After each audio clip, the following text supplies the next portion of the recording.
Hey everyone, welcome back to the channel. Halloween 2024 is just days away, so what better way than to review a few more horror classics. Today I am diving into the third installment of the iconic Scream series, Scream 3. Whether you're a hardcore Scream fan or just looking for some spine-tingling entertainment, this video is for you, so grab your popcorn, dim the lights, and let's get into this. Released in 2000 and directed by the amazing Wes Craven, Scream 3 marks the end of the original trilogy. Set in Hollywood, this installment takes a metatextual turn as the characters find themselves deeply entwined with the film that they are making based on the events of the first two movies. Sounds confusing? Stay with me. The film once again follows Sydney Prescott, played by the incredible Neve Campbell, who's now living in seclusion, trying to escape her infamous past. But of course, the Ghostface killer has other plans. As the body count rises, old faces return and new mysteries unfold, and we are reminded that not everyone is who they seem. So let's talk characters. I mean, we've got the return of Dewey, played by David Arquette, and of course Gail Weathers, portrayed by the lovely Courtney Cox. Now, this adds familiar faces that fans just absolutely love. And we've also got some really nice new additions as well. We've got Parker Posey as Jennifer Jolie, who is a standout in this film. She brings both humour and depth to the film. And we've also got Patrick Dempsey playing Detective Mark Kincaid, who also becomes a fan favourite. Scott Foley is also in this film as Roman Bridger, and there's also many more new characters, but I do also want to mention Cotton Weary, who is also a returning character from the first two movies, but spoiler alert, he is killed off in the opening kill scene. It is one of the most shocking moments in Scream 3. I mean, my mouth literally hit the floor when he was killed off when I saw this for the very first time. I was really gutted when I first saw it. However, looking at this movie now with my eyes today, I feel that this scene is actually pivotal, not just for the shock value, but also for how it sets the tone for the rest of this movie. In this unforgettable scene, we see Cotton at his home having just received a mysterious phone call. It is pretty much a classic setup, a seemingly mundane moment that quickly spirals into terror. Now, Cotton believes that he is being pranked at first. I mean, we all know that it isn't a prank, but he thinks it is. But we all know that Ghostface does also have a knack for luring the victim into a false sense of security. Now, what makes the death scene particularly compelling is Cotton's bravado. He's confident, even daring Ghostface to reveal him or herself, but that confidence quickly erodes as he realizes that he truly is in serious danger. The actual moment of attack is sudden and visceral, and it's an important narrative device because it does illustrate that no one in this movie is safe, from newly introduced characters to the familiar ones. Now,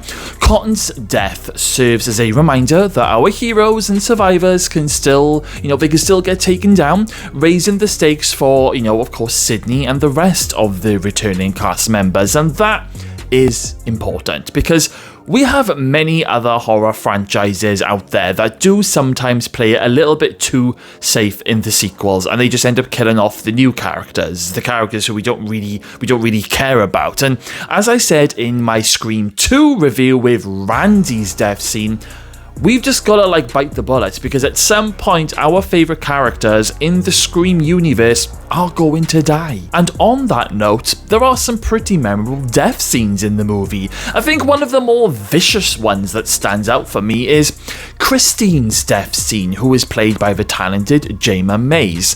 Now, Christine is killed in a rather brutal fashion way because she is preparing to audition for a part in the Stab movie within a movie. And the reason why I find her death particularly vicious is because she is attacked in her own home, and the eerie atmosphere and the fact that all she was looking to achieve was her dreams, and this is what causes her demise. And that is just heartbreaking. It serves as a reminder that the killer is not just after Sydney, and Ghostface will stop at nothing to make a statement. I think for me, what I find fascinating about Scream 3 is how it weaves the deaths into the Stab 3 movie within a movie concept. Many characters die as they act out their roles, creating a layer of meta commentary and showcasing the blurred lines between fiction and reality. This is especially apparent during the chaotic filming scenes, adding a layer of tension as we know Ghostface is there and Ghostface is lurking behind the scenes. But beyond the scares and the slashes, Scream 3 explores some deeper themes like the nature of fame and the impact of grief. Sydney grapples with her past and how it defines her present, especially during the whole Ghostface reveal, because spoiler alert, the Ghostface killer is Roman, and not only that, Roman is Sydney's brother. I actually really liked this Ghostface reveal. I thought it was quite shocking and clever the way it was revealed that Roman was basically, he was born after after a rape of Sydney Prescott's mother,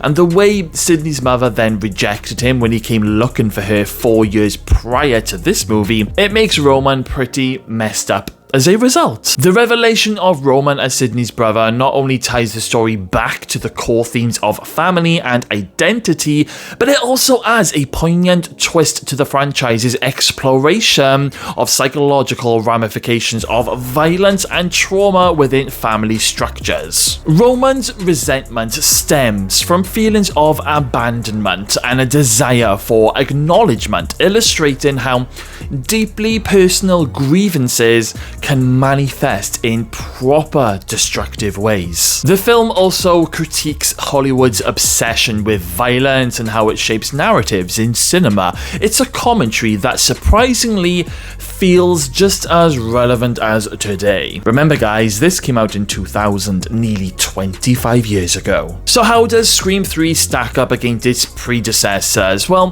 while it may not have the same raw intensity as the first two films, it does hold its place in the franchise as a genuinely entertaining and self-aware slasher. It's filled with memorable moments and clever nods to horror tropes. In my own personal opinion, Scream 3, it isn't the strongest in the franchise, I will be completely honest with you. However, it's not an unwatchable horror film at all. In fact, none of the Scream movies are unwatchable. Considering there are currently 6 movies and a 7th on the way, it really is. I mean, Scream really is the strongest horror movie franchises in horror history, and I think that is incredible. So, on a final note, I am going to give Scream 3 a solid 7 out of 10, which is a slightly lower score than Scream 1 and Scream 2, but the main reason for that is that this is the Scream sequel that I don't often go back and rewatch as much as the others, and that is pretty much my only reason for giving it a little bit of a lower score, but it's still a good score, guys. Also, saying that, if you haven't watched Scream 3, give it a go, give it a chance. It is a fun ride that's filled with twists and turns, and of course, some unexpected scares. What do you think of Scream 3? Is it your favourite, or does it fall just short of the originals? Let me know everything, guys, in the comments box below.